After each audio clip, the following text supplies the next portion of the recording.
Hey, greetings and welcome to the Wine Foundry with Mindy Joyce. Hey, a couple of things before I bring Mindy in. Number one, Grosskopf is going to be closed March 2nd through March 6th. So no shipping will be able to take place during that time, and that's because Grosskopf is going to be doing an inventory just to make sure bottle counts are all accurate. The other thing, if you haven't RSVP'd for Uncork, please do so. It takes place March 20th through the 22nd. We've got a series of really good workshops, tasting opportunities, meals. It would give you a great opportunity to meet other people making wine here, meet the staff, and taste your wine in barrel. It's really cool. Mindy Joyce. Mindy is our commerce coach, really helps clients hone their story in order to be able to be more efficient with sales. Mindy, it's February right now. You know, with kind of moving out of 2014, 2015, everything is running.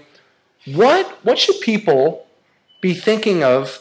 Like, what's the story for 2015? Yeah, well, firstly, thank you, Stu, for having me on the show. I'm honored to be here. Oh, it's a big honor, I'm sure. It's great to be on your show.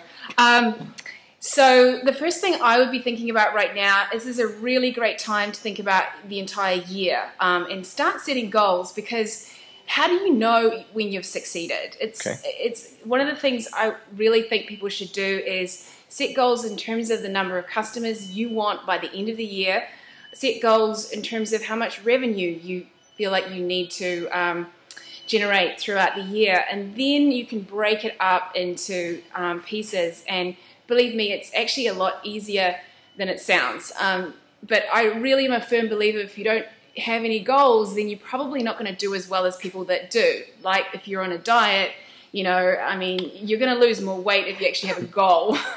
Really, that hasn't worked out too well for me. Well, maybe I do have to establish that goal. So the first thing, in terms of establishing customers, what do you do? I mean, like, how would somebody go about figuring out how many customers they want? Or can you kind of talk about that piece a little bit more? Absolutely. So what I would do is sit down and spend 20 minutes just putting together a calendar, say from March through December, and then figuring out, okay, say I want to get 300 customers by the end of December.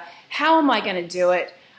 From there, what you can do is start plugging in things that you know you're going to be attending, and you have an idea of how many customers you might be able to reach, or at least convert into customers.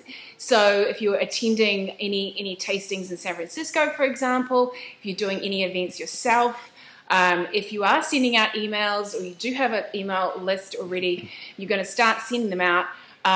You know, you should be able to kind of set yourself some goals. It's, you know, you can just kind of start guessing, and then as you do these things, you'll get better at making predictions. But you've got to start somewhere. Okay, so target yourself goals in terms of customers, in terms of customer acquisition or retention. Yeah. Revenue goals, and then based on that, then you have an idea of like, what do I have to do? What steps do I have to have in place to get there? Yeah. And I think what I would do also is think about, what are you making? If you're making a Sauvignon Blanc or a Rosé, now is the time to be thinking about the summer, because you have a window of opportunity during the summer when most people will be likely to be convinced to buy the wine during that time, because they're thinking about it's warm, they're thinking about the wine. If you're making Syrah or Cab and it's maybe part of your bigger portfolio, then you want to think, okay, maybe my Rosé promotions happen in the spring. I'm going to do a big push for the Cabs and the Syrahs and those wines later in the year.